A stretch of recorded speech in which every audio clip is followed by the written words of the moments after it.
Sa mga tweet yun pong 15 ay wala naman talagang basihan eh. Pwedeng 8, pwedeng 9, pwedeng 10. Ang pinag-uusapan po kasi dito in the final analysis, Mr. President, ay yung kapasidad ng isang bata na gumawa ng isang karumal-dumal na krimen. Kung kaya niya, kung meron siyang kapasidad na maintindihan niya ang pagkakaiba ng mali at saka yung tama. Iyon ang ating pamantayan. Nung ako po talaga ang saksi niyan sa Camarines Norte, nung dinala yung mga nang-rape at pumatay na nag-video pa doon sa kanilang ginawang rape at ginawa nilang autopsy, hindi po talaga ako makapaniwala. Yan lang ang gagawin nyo? Diyan sa mga batang yan, ganyan lang i-interviewin nyo? Ni anytime pwedeng tumakas dito dahil wala namang kulungan? At sinabihan pa ako, hanggang dyan lang po kayo. Hindi nyo po pwedeng tanungin, ha? Ako na po yun, senador na po ako nun. Hindi ko pwedeng tanungin. Bakit naman dumating tayo sa puntong ito na kapag ang nakagawa ng karumal-dumal na krimen, tatratuhin pa ba natin itong bata? Ibig ko lang pong sabihin, naniniwala tayo sa rehabilitation. Pero bago tayo makarating sa rehabilitation, magbayad ka muna ng kasalanan mo.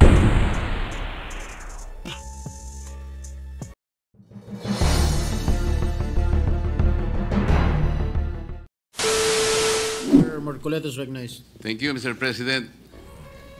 Senator Robin, okay pa ba? Opo. Parang isa pong katuwaan sa akin ng kayo po ay magtanong. Opo. Iniisip ko kasi baka masakit na yung paa mo. Hindi po. Iniintindi ko rin yun, baka kasi bata ka pa eh. Nag-i-enjoy po ako. Salamat po, Mr. President. Mr. President, Your Honor, alam po ba ninyo na yung batas na tinatawag nating RA 10630, ito po yung nag-amyenda sa RA 9344 na kung saan ay yung pong criminal o minimum criminal responsibility po ay inilagay sa 15 years old.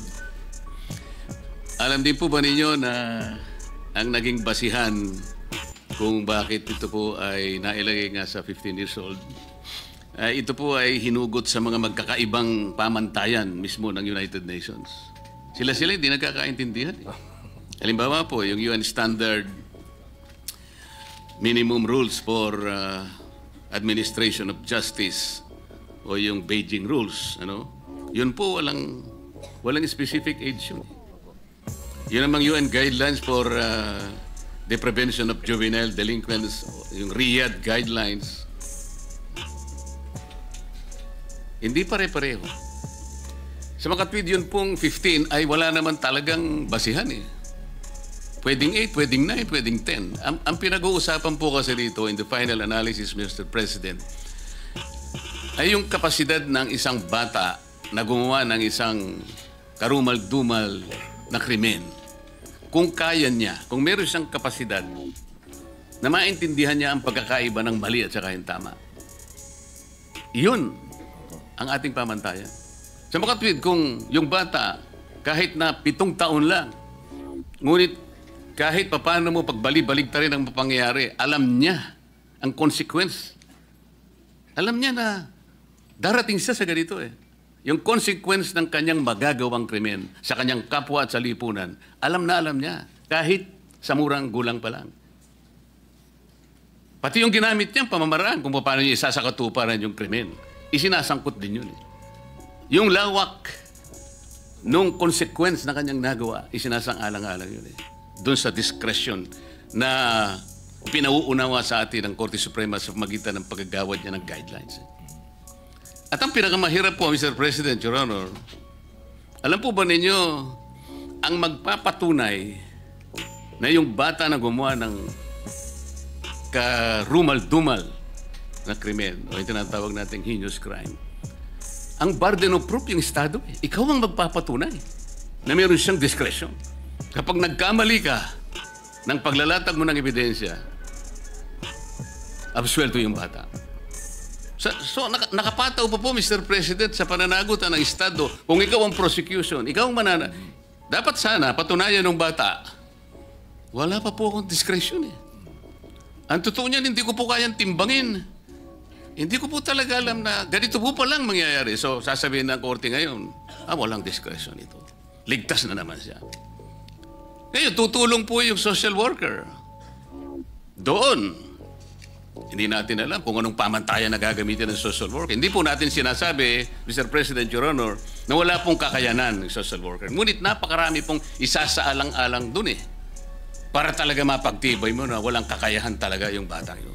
Na yung kanyang ginawa, wala pa siyang kamalayan eh. Pero hindi binding sa korte yun eh. In the final analysis, Mr. President, Your Honor, ang magpapasa yung korte. O sige, palagay mo. May discretion, sabi ng korte. Pero sinasabi ng batas ngayon, na yun po yung ninanais niyong susugan, tama naman po kayo ron eh.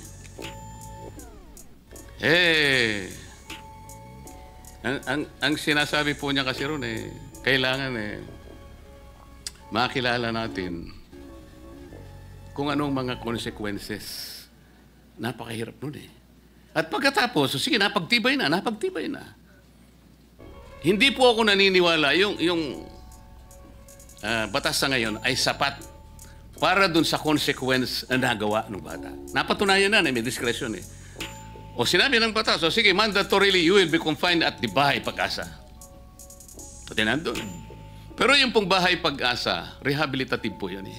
Hindi po yung punitive na kagaya po ng mga preso na binabanggit nyo kanina na kung saan naawa kayo sa mga batang gumawa no kaya pinaghiwalay po ninyo sila eh.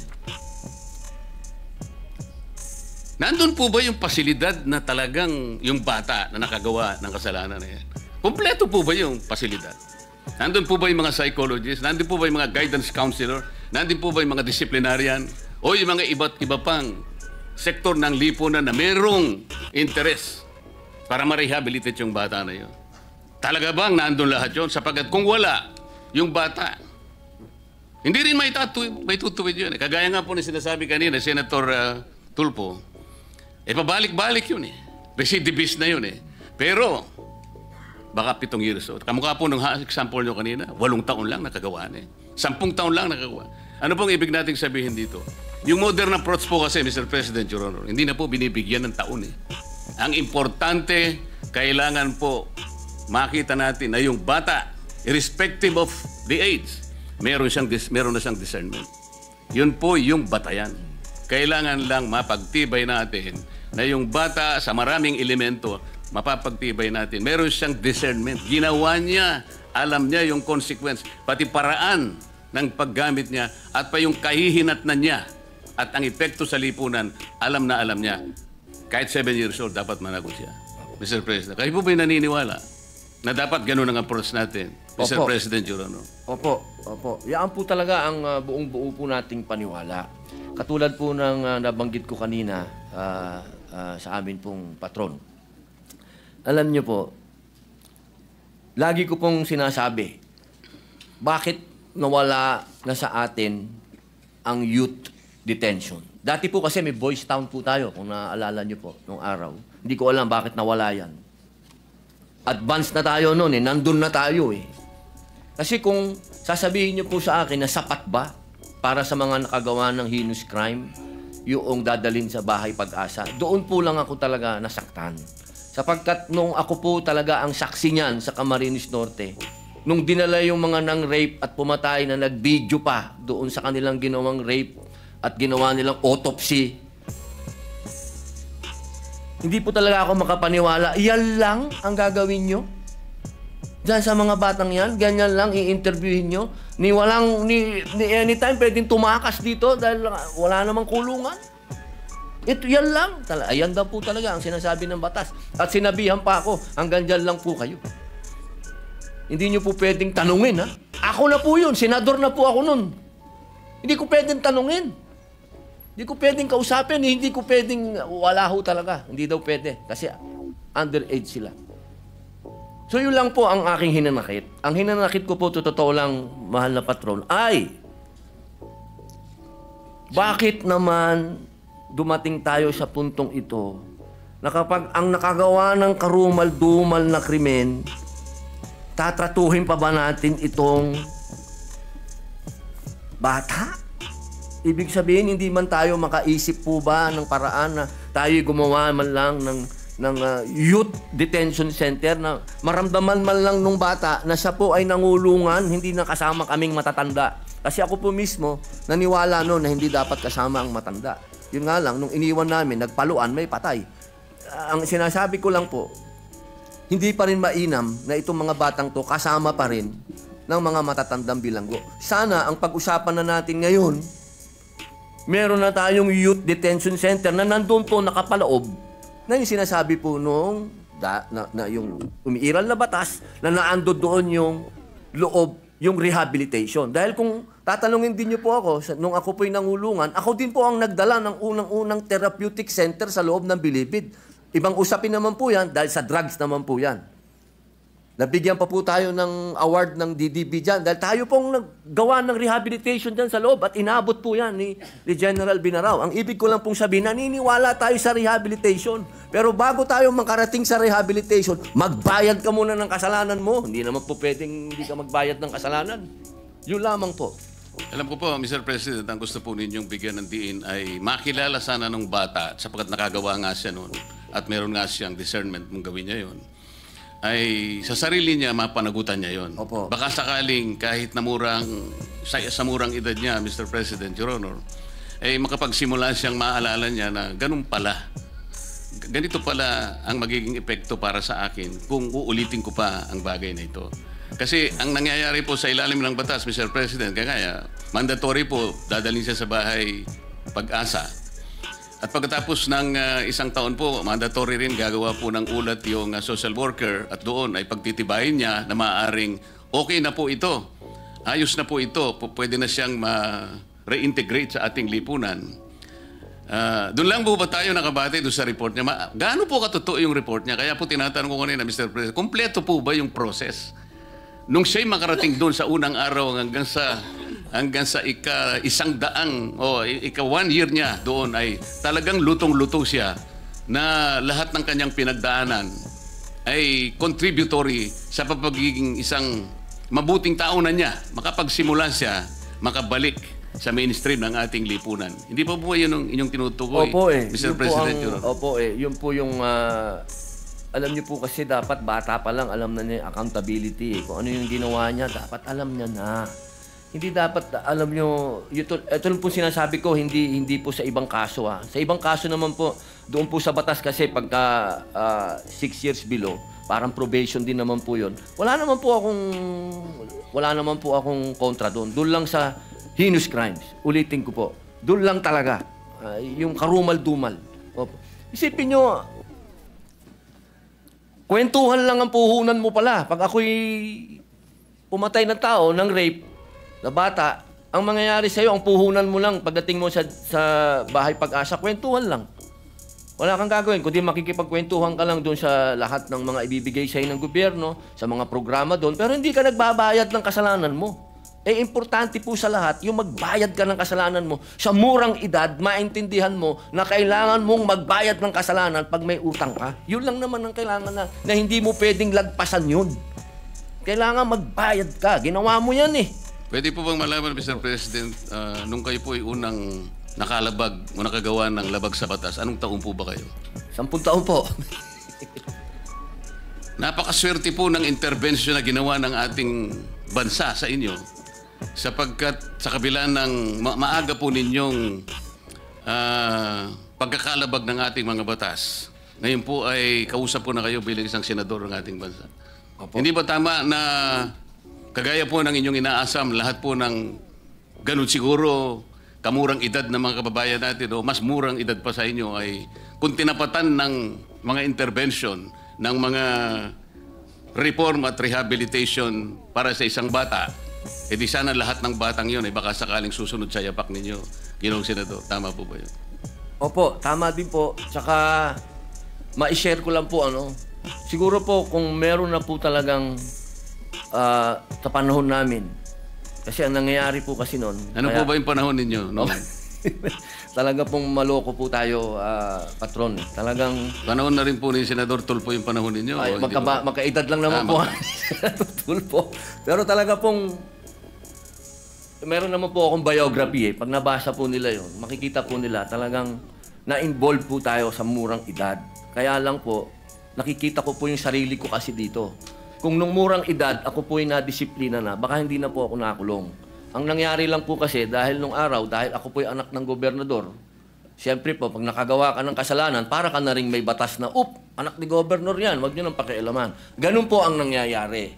Kaya habang ikaw ay nakalulusot, hanggang sa naging bata ka ng presidente nung araw, si Robin Padilla, bata yan ni Fidel Ramos, wag niyong galawin. Hanggang naayang ka pa uli, dire-diretso ka pa, hanggang isang araw, tinamaan ka talaga ng, ayan na ang sintensya mo. Babayaran mo na yung kasalanan mo. Doon lamang po ako nagkaroon ng pagkakaintindi. Kasi galing ka sa pinakamataas, ikaw ang superstar, tapos ginawa kang lowest mammal, bilanggo ka, kung tawagin ka ng gwardya, ka rito. Marirealize mo, boss. Marirealize mo, patron, na teka, kailangan kong magbago. Kasi pag hindi ako nagbago, ayaw kong tumagal dito sa kulungan. Yun lang naman po kasi yung tamang paraan ng rehabilitasyon. Kasi kung babalikan ko po nung araw na nakalulusot ako, boss, maniwala po kayo sa akin, hanggang nakalulusot yan, patindi ng patindi. So, Mr. President, para hindi siya talaga makalusot, naiintindihan ko po ang mga anmiyenda na gusto po ninyong mangyari. Palakasin po natin yung sa discernment. Opo. Na kinakailangang malinaw na yung batang gagawa ng paglabag, lalong-lalo na yung mga karumal-dumal na mga krimen, ay magkaroon man lang po ng talagang listahan na kapag ito ang lahat ng mga bagay na ito ay present habang ginagawa mo o nagawa mo ang paglabag na ito, siguradong meron kang discernment. Opo. At hindi ka makaliligtas sa batas kahit ang gulang mo pa ay 8, maaaring 9 o 10. So, inconsequential po rito, Mr. President, kung gaano ka kamurang edad. Opo. Ang importanteng lilitaw ay meron kang discernment, lalong-lalo na napasangkapan ka sa mga sindikato. Ibig sabihin, nakauunawa ka eh. Nalaman mo na pwede ka makipagsabuatan. At dito makikita rin, ano bang katungkulan ng magulang? Doon po papasok ang discretion. Maraming salamat po, Mr. President. Maraming salamat po. Thank you, Senator Marcoleta.